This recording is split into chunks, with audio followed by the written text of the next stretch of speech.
Senator Chuck Grassley said some silly things in his time on Capitol Hill. But one of the more astute observations he's repeatedly made is that whistleblowers are, quote, often treated like skunks at a picnic. Well, today we were reminded how insiders who speak truth to power are routinely treated as criminals or undesirables. More pretrial hearings in the case of alleged WikiLeaker Bradley Manning kicked off today at Fort Meade in Maryland. And the hearings are expected to last 3 days, and they'll center around the defense's motions to dismiss this case, either entirely or at least to try to get some of the charges against Manning dropped. See, despite his lengthy detention, Manning's lawyers said that military prosecutors have failed to turn over exculpatory evidence in the discovery process, and that is grounds to dismiss the case entirely. So that motion was filed last month, but made public only last week. And it blasts the prosecution, claiming that it's abdicated wholesale its discovery obligations. Now, the document at the heart of this kerfuffle is no small matter either. It assesses the alleged damage done to national security by the leaks. And it appears that none has been proven, right? Not only would that debunk the claims of WikiLeaks detractors and the government, but Manning's lawyers say that it is crucial to their client's defense. They also intend to argue that Manning had no intent to aid the enemy, and they're filing a separate motion to dismiss that charge. Let's not forget that the enemy here, according to the government, is Al-Qaeda, associated forces, and they were aided because this material found its way to the internet. Very dubious way of going about charging someone, if you ask me. And it's something that can also put journalists in jeopardy. Not to mention, with no proven damage to national security, it's kind of hard to prove that Manning aided the enemy.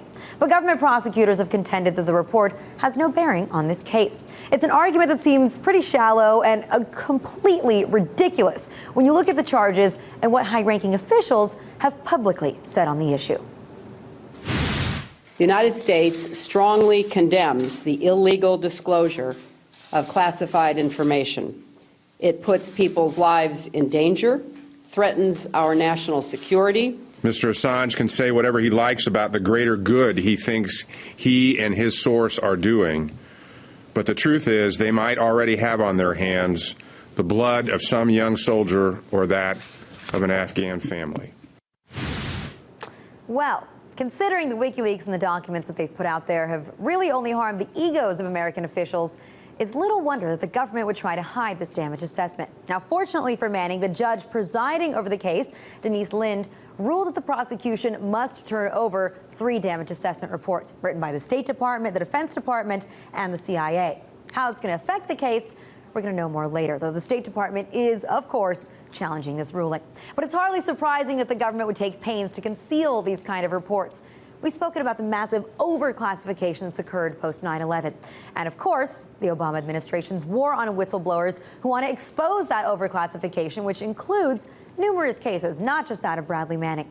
But sometimes we even see the government try to hush people that put together unclassified material. Take, for example, Lieutenant Colonel Daniel Davis. He's another case of a skunk at a picnic, in the words of Senator Grassley. Recently, we spoke to Davis about his incredibly revealing report that he authored on the war in Afghanistan and how the military leadership is lying about the so-called progress. Now, there was a classified report that Davis wrote and submitted to members of Congress and an unclassified version for everybody else. So the Pentagon wasn't approving for release. And then Rolling Stone's Michael Hastings got a version of it and put it out in the open. But anyway, here's what Davis had to say when he was a guest on the show. What I saw out there over time, especially, began to be clear was so different than what the public assertions are that I started to have, some moral problems with it. But that turned into something more when I started seeing that the results of men dying as a result of this in missions that made no sense and were then later characterized as big successes when in fact they were not. The people of Afghanistan, after now into the 11th year of war, show no inclination to have any desire to be connected with their government. Well, Politico reported today that Davis will be awarded the Reidenhauer Prize for truth-telling this week. That's a $10,000 prize.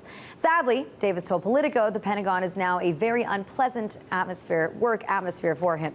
And he also said that Congress doesn't want to hold hearings on his findings. One sympathetic congressman, Jim McGovern, said that Davis's report, quote, doesn't conform to our current foreign policy, and that makes a lot of members of Congress uncomfortable.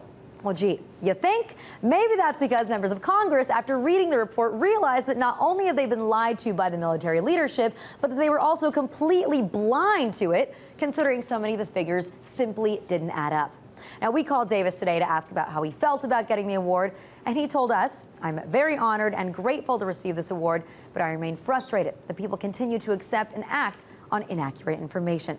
Now, although the cases of Davis and Manning are quite different in many ways, there's one thing that definitely unites them. When it comes to transparency, our government would prefer that we, the people, stayed in the dark.